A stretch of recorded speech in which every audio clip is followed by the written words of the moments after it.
सभी साथियों को नमस्कार। जैसा कि मैंने सुबह में अपडेट आप लोगों को दिया था कि जो भी शिक्षक साथी जो हैं किसी भी तरीके के अवकाश में हैं तो वो ईमेल के माध्यम से अपना योगदान पत्र समर्पित कर सकते हैं। तो अभी कुछ देर पहले प्राथमिक शिक्षा निदेशक के द्वारा इस संबंध में पत्र जारी कर दिया गया है।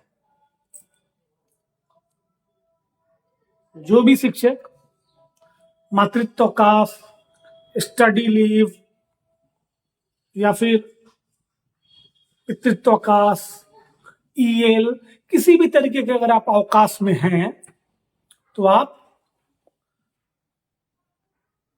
ईमेल के माध्यम से आप शिक्षा विभाग की वेबसाइट पे जाएंगे।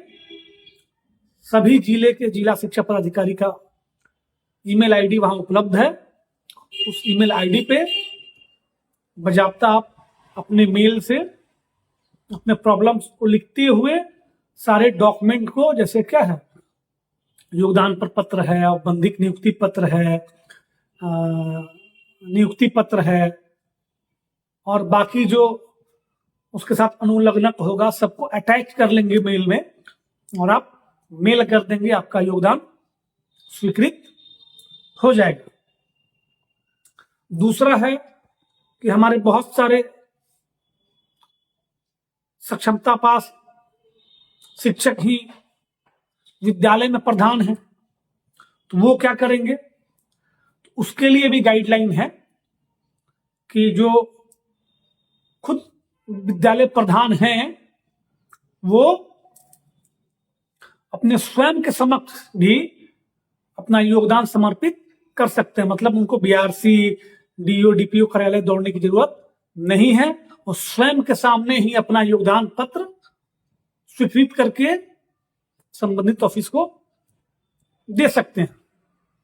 दूसरा, बहुत सारे शिक्षक साथी कल जो परसों हम लोग राज्य कार्यकारिणी का बैठक किए थे उसमें भी ये मामला आया था, खासकर किशनगंज से और बाकी जगहों से, कि उर्दू के शिक्षकों ने हिंदी ले लिया है, गलती से हिंदी वाले उर्दू ले लिए हैं लैंग्वेज में, तो समस्या आ रही थी।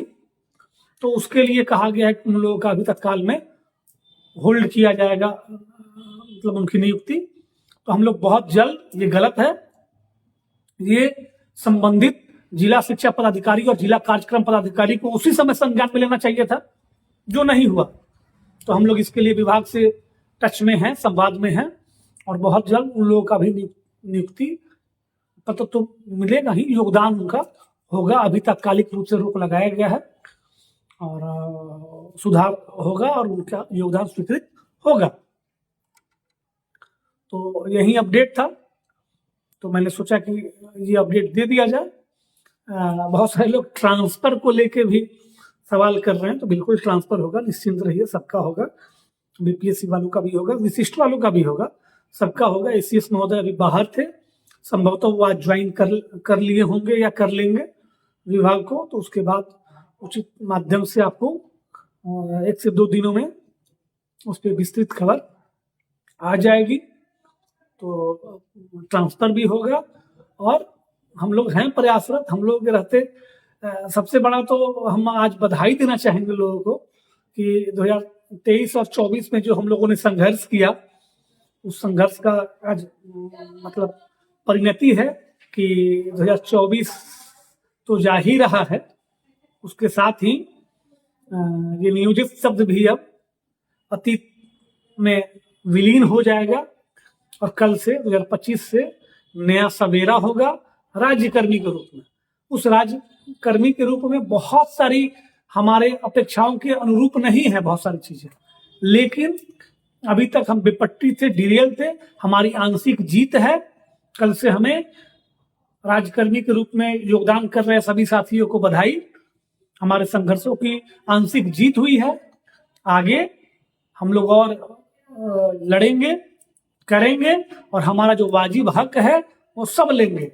अब तो सारे लोग एक प्लेटफॉर्म पे आ गए, सारे लोग राज्यकर्मी हो गए, तो अब जोड़ लगाना है एक्चुअल जो हमारा स्केल है उसके लिए। समान सेवा शर्त, अलग अलग सेवा शर्त भी नहीं चलेगा। अब हम लोग इसकी लड़ाई विस्तृत लेवल से विस्तार पूर्वक आप सबके सहयोग से लड़ेंगे। वर्तमान में यही अपडेट था। ये ट्रांसफर भी होगा। विशिष्ट वाले कल योगदान कीजिए विशिष्ट शिक्षक के रूप में, राजकर्मी के रूप में, उसके लिए आपको बधाई।